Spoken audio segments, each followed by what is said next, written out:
Hello, jirra jirtu hordoftoonni KOOKEEF-TUBE. Congratulations jechuun barbaada barattoota business management fi business administration barana exit exam qoramtan hundaaf gaafiin bara darbee argameera. Exactly gaafiin bara darbee argameera waan ta'eef gaafii kana kan hojjennu ta'a.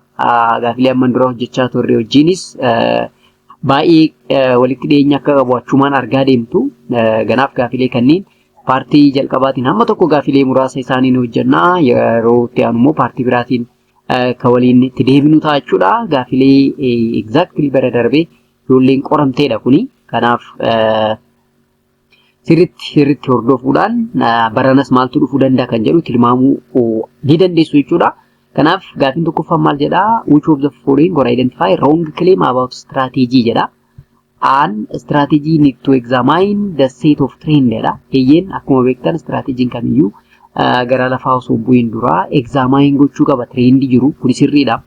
Baan immoo strategy should not present inconsistency to goals in the profile jedha. Kana jechuun strategiin tokko goolii fi objectivii dhaabbata tokko akkasumas poolisii wajjin maal ta'uu qaba? Consistent ta'uu qaba. Kanaafi strategy should not present jedha waan ta'eef kunis sirriidha.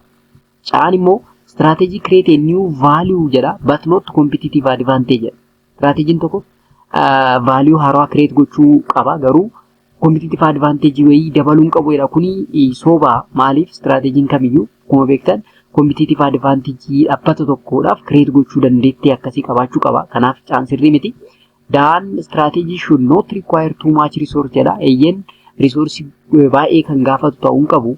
Kanaaf resources limited jenneerra waan ta'eef resource guddaa kan gaafatu ta'uu qabu jedha. Kun sirriidha. Kanaaf deebiin sirriin caadha jechuudha. Caan soba kanneen jiran keessa caan soba waan ta'eef ansariisi.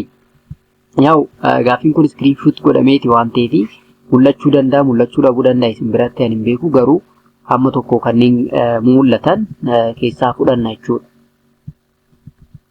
Gaafiin lammaffaa the bargaining power of supplier decrease when jedha. Kuni international marketing jedha gaafichi. The bargaining power of supplier decrease when A. the buyer switching cost is very high, B. supplier products create high switching cost, C. the buyer are large and the supplier are few in number, D. the supplier hold uniquely critical material for the buyer. Sirriitti ilaala. Supplierin tokko dandeettiin bargaining powerin isaa dandeettiin gatiitii murteessuu, magaalaa sana murteessuu, almost aangoon yookaan supreme ta'uu kan danda'u kan dandeettiin sun kan gadi bu'u yoo maal ta'edhaan. And buyer switching cost are very high jedha. Kana jechuun maamiltoonni keenya fakkeenyaa fi product nu bira bitu. Product gaafa nu bira bitan supplierii biraa argachuudhaaf gatii guddaa kan baasan yoo ta'e yeroo sana bargaining power of supplier ni dabala akkuma beektan. Kanaaf maal jedha? Powers buyers switching cost are very high jedha. Kanaaf bargaining powering keenya asirratti gadi hin bu'u. Maaliif? Buyer switching cost jedha. Bittoonni yookaan maamiltoonni keenya nu dhisanii maamila biraa barbaachuudhaaf gatii guddaa kan kaffalan yoo ta'e bargaining powering keenya ni dabala malee gadi hin bu'u. Kanaaf kun hin ta'u jechuudha. Baan the supplier product create high switching cost. Kuni supplierin tokko fakkeenyaa fi product isaa customer isaatiif gaafa dhiyeessu customeroota biraa argachuudhaaf gatii guddaa kan kaffalu yoo ta'e supplierin kuni dandeettiin bargaining powerin isaa gadi bu'a. Kanaaf kuni sirriidha. Caan the buyer are large and the supplier are few jedha. Namni bitu humni bittaa yookaan namoonni bitaa hedduu ta'anii supplierin immoo xiqqaa yoo ta'e bargaining powerin isaanii dabala. Kun hin ta'u. Dan supplier hold uniquely critical material for the buyer jedha. Yoo supplierin tokko meeshaan inni qabu bakka biraatti kan hin argamne yoo ta'e dandeettiin yookaan bargaining powerin isaanii dabala malee gadi hin bu'u. Kanaafi bargaining power of supplierin kan gadi bu'u yoo supplier product create high switching cost yoo ta'edha jechuudha. Kanaaf baharratti kan jiru kuni sirriidha jechuudha. Baharratti kan jiru kuni sirriidha. Gaafin itti aanu which indicate a blueprint or planning stage of strategic management process jedha. Amma strategy masanarra dhufe gaafichi which one indicate a blueprint or planning stage of strategic management process jedha. A strategy implementation kun akkuma beektan isa dhumaadha. feedback stage innis almost isa dhumaadha. Strategy evaluation inni kunis almost isa dhumaadha. Step isa gara dhumaa jirudha jechuudha. Strategy formulation kan jedhu garuu almost on the planning stage or the blueprint stage irra jira waan ta'eef the answer must be D. Therefore which one indicate the blueprint or planning stage of strategic formulation process kan jedhu strategy formulation ida. Strategy formulation, strategy implementation, strategy evaluation kan jedhan stepota strategic management irra jiran sana akka beeknuuf nu barbaadameeti gaafii kunis strategic management akka ta'e hubachuun baay'ee gaariidha. Gaafin kun hin mul'ata jedhee yaadu gaafichi maal jedha garuu a manufacturer screw has noticed that on an average of 2% of screws products are defective jedha. Random sample of 400 screw is examined for the proportion of defective screw. Find the probability of the proportion of defective screw in a sample is between 0.01 and 0.03 jedha. Gaafii statistics dha kuni.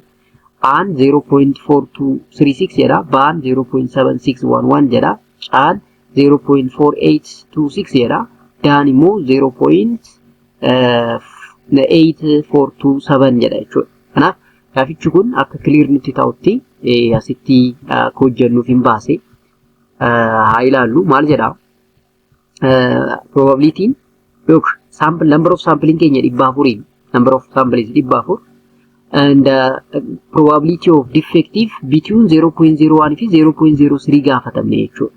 Look, the proportion of the average proportion of defective screw is 2% jedhe nu kenneera.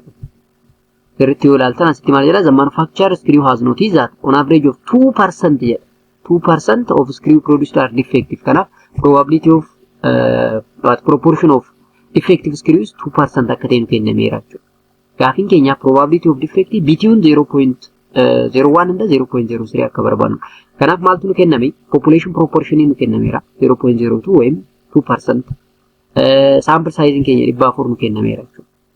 Kanaaf gaafii kana calculate gochuudhaaf stepiiwwan lama sadii fayyadamuun dirqama. Kanaaf stepiin jalqaba standard error of the sample proportion calculate gochuu qabna. Standard error of sample proportion is equal to square root of p into 1 minus p over n 0.02 into 1 minus 0.02 over 400 jennee dhuma irratti 0.007 arganna jechuudha. Stepiin lammaffaa z square determine gochuudha 0.01 fi 0.03 dhaaf z square isaanii from z table calculate determine goal. So z of 0.01 is equal to 0.01 minus 0.02 over standard error. Standard error immoo kana asirratti calculate gooneerra waan ta'eef dhuma irratti negative 1.43 arganna jechuudha. Kan 0.03 bifuma sanaan gaafa hojjennu positive 1.43 arganna. 43 arganna. Kanaaf amma Z table keenya yookaan immoo Z square kana qabanne standard normal distribution table irra deemnee barbaanna jechuudha. So for probability of Z less than minus 1.43 is approximately 0.0764. For Z less than 1.4373 gaafa ta'u immoo 0.9236 kana table value irraa arganne jechuudha. Once kana table value irraa erga arganne booda calculate the probability of proportion being between 0.01 and 0.03 jechuun simply the proportion of 0.01 less than p is less than 0.03 is equal to p of z less than 1.46 minus p of z less than 1 negative 1.43 ta'a. Kanaaf garaagarummaan isaanii 0.84 ta'a yookaan immoo 84% ta'a. Conclusion, the probability that the proportion of defective screw in a sample is 0.01 and 0.03 is almost isa kana yookaan immoo percentage dhaan isa kana ta'a. Ganaaf kallattiimaan gara filannoo keessatti gaafa deebinu daarratti arganna jechuudha. Daarratti maal jedha 0.8472 jedha jechuudha. Exactly deebiin isaa sirriidha jechuudha. Isuma kana dhufa.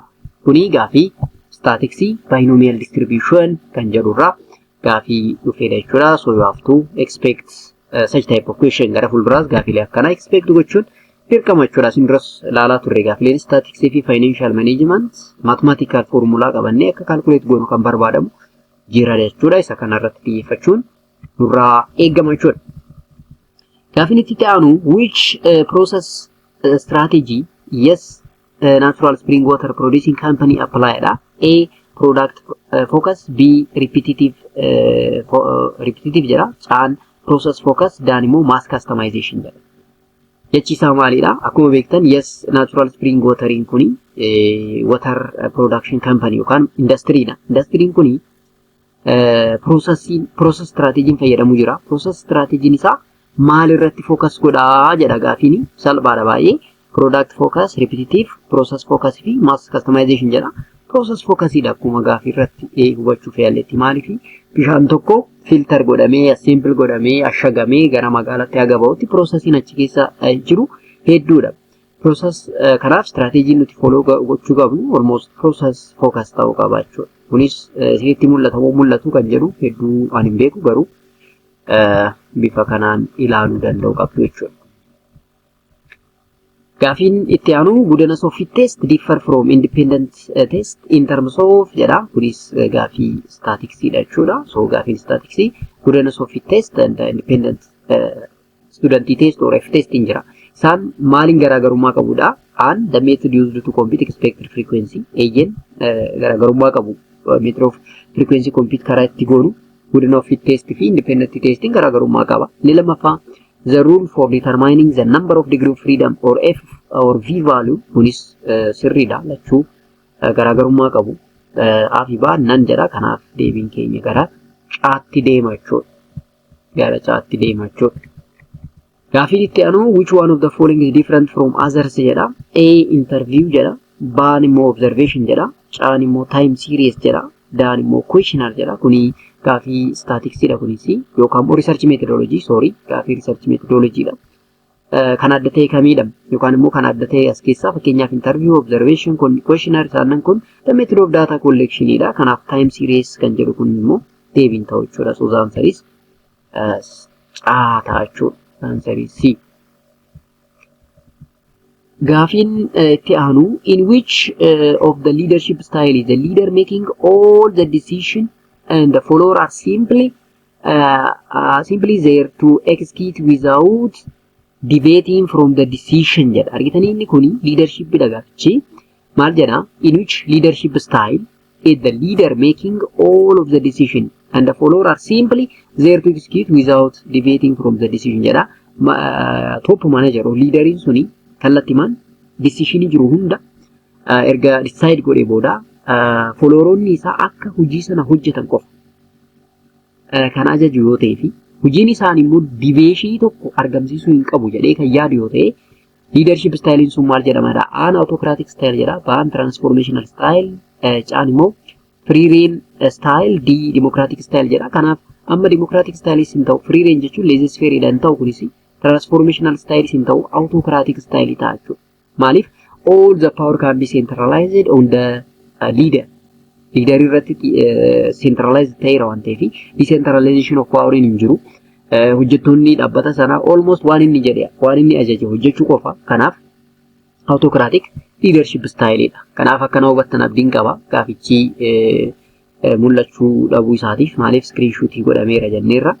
Kanaaf at least gaafilee ani isin dubbisaan jiru waan ta'eef ni hubattu jedhee yaada jechuudha.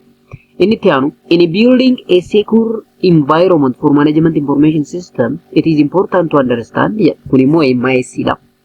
Management information system and the internet or internet application security requirement. B the technology component of intranet solution.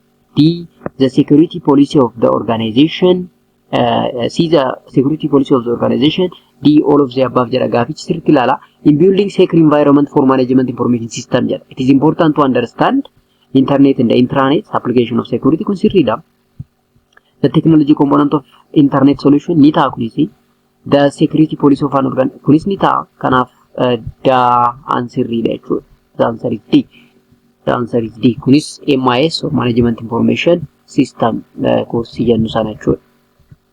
Gaaffiin itti aanu of the following is not an objective of employee compensation. Yes, kun immoo gaaffii HRM or human resource management dha. Filannoowwan kanneman keessaa objective of employee compensation kan hin taane isa kamii jedha gaafichi. Filannoo kenname gaafa laallu N discourage a potential talent development, B attract qualified employees, C promote a desirable behavior and outcome, D enhance employee motivation and commitment. Kanaaf dhaabbanni tokko employee isaa compensate kan godhu objectivin isaa inni guddaani qualitative yookaan immoo attract qualitative qualified employee taasisuudhaaf tokko. Inni biraa promote desirable behavior and outcome argachuudhaaf ni ta'a kunis. Enhance employee motivation kunis ni ta'a. Angaru discourage jedha. Wanni nuti employee keenya compensate goonuu fi akka inni isaan discourage ta'anii talentii isaanii akka hin fayyadamne taasisuuf miti sila ta'ee fi sirriidha jechuudha. So which one is not jedha kana sirriitti ilaala objective of employee compensation. Therefore it is discouraging a potential talent kan jedhu deebiidha jechuudha. Deebiidha jechuudha. Gaafin itti aanus gaafima HRM midha maal jedha? Which one of the following is wrong about performance appraisal jedha. So human resource management almost chapter kanas hojjenneerra video keenya ilaaluu dandeessu jenneerra guutuu isaa. Kanaaf which of the following is wrong about performance appraisal jedha. Yes, performance evaluation and helps in developmental intervention jedha. Ban affect employee negatively. Can tool for enhancing productivity jedha. Dan immoo formal assessment and the rating of an individual jedha. Kanaaf kanneen filannoowwan kennaman keessaa kaayyoo performance appraisal kan hin taane yookaan immoo waa'ee performance appraisal soba kan ta'e kamidha. Help in developmental intervention kun sirriidha. Yes, hojjettoonni dhaabbata sanaa beekumsaan skilliidhaan akka dagaagan taasisuudhaaf kun. Inni biraa affects employees negatively jedha. Kun hin ta'u maaliifi performance appraisal isaan negatively affect gochuudhaaf miti. Yoo trainingiin isaan barbaachisa ta'e trainingiin akka isaaniif kennamu taasisuuf malee isaan miidhuuf miti. Caarratti immoo a tool for enhancing productivity jedha kun sirriidha. Daan immoo formal assessment and the rating of an individual jedha kun sirriidha. Kanaaf waa'ee performance appraisal ilaalchisee kan soba ta'e affect employee negatively kan jedhu isa kana jechuudha. Gaafin itti aanu the project monitoring and controlling activity could be done by the following except jedha. Sirriitti ilaalaa gaafa dubbistan haga dhumaa sirriitti gaaficha hordofuudha gara filannootti osoo hin deemini. Kanaaf project monitoring and controlling activity could be done by the following except jedha. And control feedback and revision jedha. Baan immoo reporting jedha. Caan immoo reviewing a proposal of other project daan immoo consistent loop of review jedha. Amma projectii tokko monitor gaafa goonuu fi control gaafa goonu methodology garaagaraa fayyadamna. Isaan keessatti kan hin ramadamne kamidha. Amma control feedback and revision kan jedhu kun sirriidha. Projectii sana evaluate gochuu, feedback isaa ilaaluu, revise gochuu waan jiru. Reviewing proposal of other project again kunis comparisonidhaaf project proposal review gochuu waan jirudha. Consistent loop of review jedha. Kana jechuun maal jechuudha? Projectiin tokko erga jalqabamee booda adeemsi isaa, progress isaa maal fakkaata kan jedhu check gochuun dirqama nurra jira kunis sirriidha. Baan garuu reporting kan jedhu kuni it is not the project monitoring or controlling activity miti jechuudha. Kanaaf the answer is already baadha jechuudha. The answer is already baadha jechuudha. Gaafin itti aanu when we prepare a comprehensive project plan ammas project management jedha sunis the project management body of knowledge area as suggested by the project management institute is included. Which one of the following is not ammas among the project management 10 knowledge area? Yes, project tokko gaafa prepare goonu comprehensive project plan baafna. Project plan gaafa baafnu beekumsaaleen nu barbaachisan areaaleen nu ilaaluu qabnu areaan sirriitti adda baasnee beekuu qabnu hedduudha. Isaan keessaa area kana bakka tokkotti gara 10 knowledge area jennee ramaduu dandeenya. Kanaaf isaan keessa kan hin ramadamne isa kami jedha. Aan risk management dha kuni waan jiru projectiin tokko risk free miti businessiin kamiyyuu riskii qaba. Kanaaf risk management area beekuun sirriidha. Time management eeyyan projectiin tokko time bound qaba waan ta'eef time sana beekuun waa'ee time management sana sirriitti beekuun baay'ee murteessaadha. Inni biraa procurement management jedha. Eeyyan projectiin kamiyyuu humna namaatiin hojjetama waan ta'eef waa'ee human resource keenya sirriitti beekuun waa'ee procurement management qabaachuun dirqama nurraa eegama jechuudha. Kanaaf filannoowwan kennaman keessaa areaan hin barbaachifne hin jiru sila ta'ee fi the answer must be none of the above ta'a jechuudha. The answer must be none of the above ta'a jechuudha. Gaafin itti aanu which bases of power are most effective in terms of influencing behavior of others.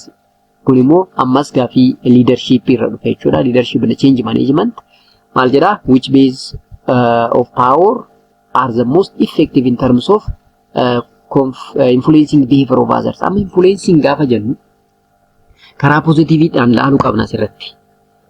Yes, maalifi leaderiin tokko amma waa'ee leader and manager garaagarummaa isaa ilaallee irraa yookaan maanis gara fuuldura viidiyoo isiniif hojjedha. Isa sana irratti ilaaluu dandeessu. Amma influencing gaafa jennu karaa lamaan ilaaluu dandeenya, negative influence and positive influence jechuudha. So more of garuu ammas irratti positive influence most effective in terms of positive influencing or behavior of an individual itti ilaaluu qabna jechuudha. Political power yoo ta'e kun hin ta'u expert and referent power kan jedhu kana hin dhiifna. Coercive power amma inni kun coercive power filate kun hin ta'u. Kuni sirrii miti. Reward and legitimate power amma kana lamaan keessa deebiin keenya.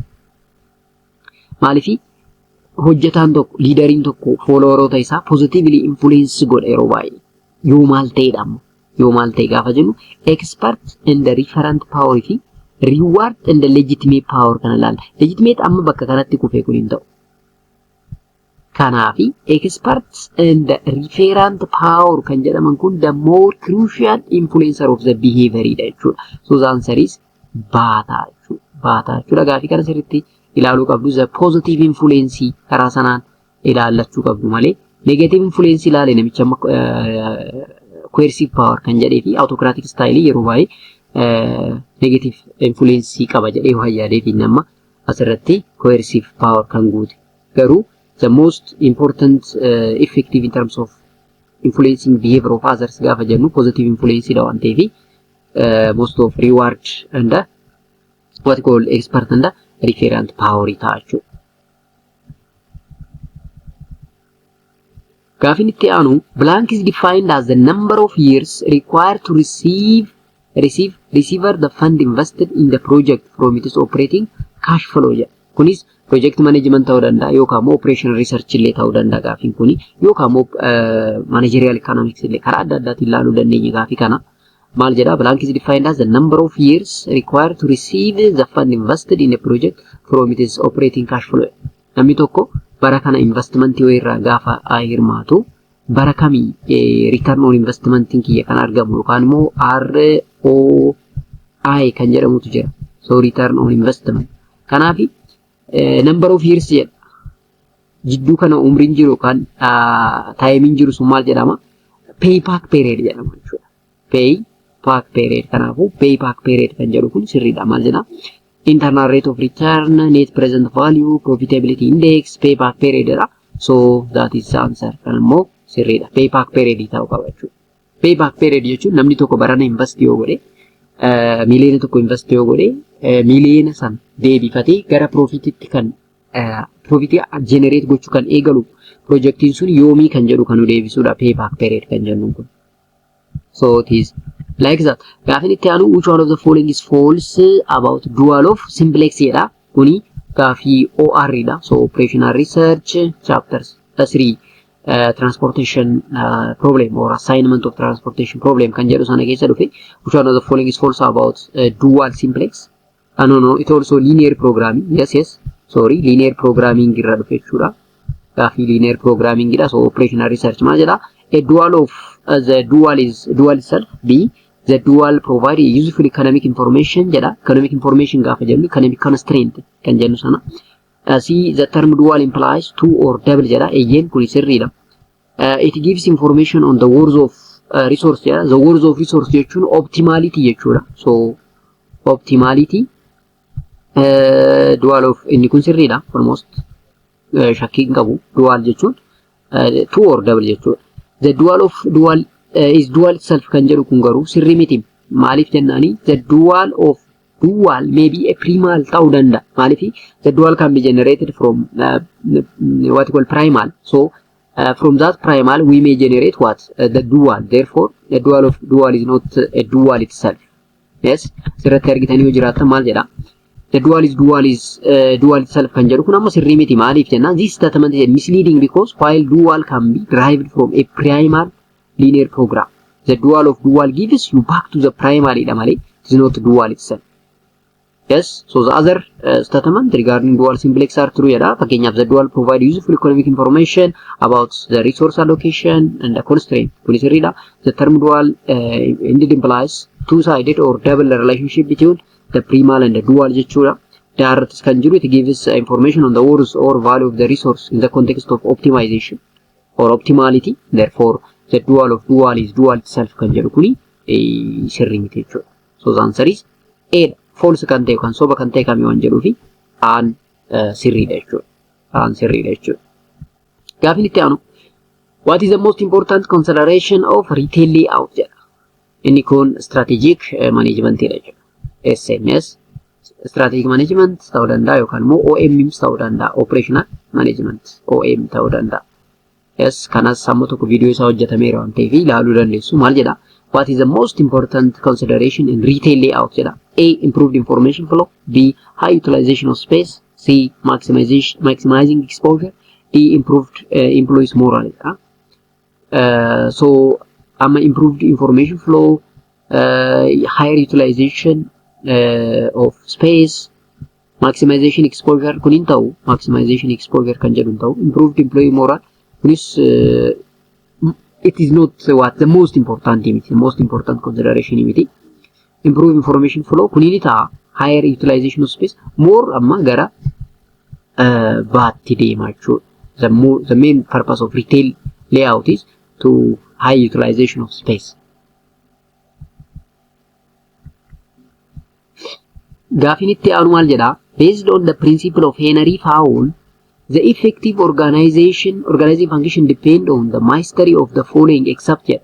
Henry Fowle principle kun immoo introduction to management yookaan management thoughts yookaan organizational theory kanneen jedhu keessaa koorsii gaaffii dhufeedha. Maal jedha? Based on the principle of Henry Fowle, an effective organizing function depend on the mastery of the following except jedha garuu except kanan dagatina. A. Span of control jedha. Baan immoo chain of command jedha. Caan budget allocation jedha. Daan work specialization jedha. Egaa the 14 principle of Henry Fowle kan jedhu sana yaadachuudha ammoo waan biraa miti. Henry principle or Henry Fowle 14 principle sana yaadachuudha. Span of controlling kuni jira. Chain of commanding kunis jira. Work specialization kunis jira. Budget allocation kan jedhu kun garuu hin jiru. Yes, Henry Fowle waa'ee budget allocation hin dubbanne. Waa'ee budget allocation hin dubbanne. Kanaaf during effective organizing function can depend on span of control, chain of command and work specialization but not on budgetary allocation. Budget allocation in discipline biraa. This is not the scenario behind Henry Fowle 14 principle. Therefore chance sirriidha jechuudha. Kunis agas maraa mul'atu garuu maal sinifan dubbisaa maal jedha? A legal form of a business having unlimited liability and running by two or more individuals who have pooled resource. A legal form of business having unlimited liability and run two or more individuals who have pooled resource. Amma resource isaanii waliin buusanii dhaaban jechuudha, dhaabbata kana. Akkasumas unlimited liability qabaadha. Unlimited liability, limited liability and unlimited liability waan jedhamutu jira. Kanaaf sole proprietorship kuni gonkumaan ta'u. Maaliif two or more than two waan jedhuu fi sole proprietorship bin akka hin taane beekta jechuudha. Amma partnership amma joint venture hin ta'u. Deebiin keenya corporation fi partnership kana keessaa tokko ta'a jechuudha. Partnership banna corporation keessaa tokko ta'a jechuudha. Kanaaf filannoowwan kennaman keessaa partnership kan jedhu kuni unlimited liability ta'a jechuudha. Unlimited actually general partnership and limited partnership kan jedhutu jira garuu saallachuu unlimited liability jechuudha.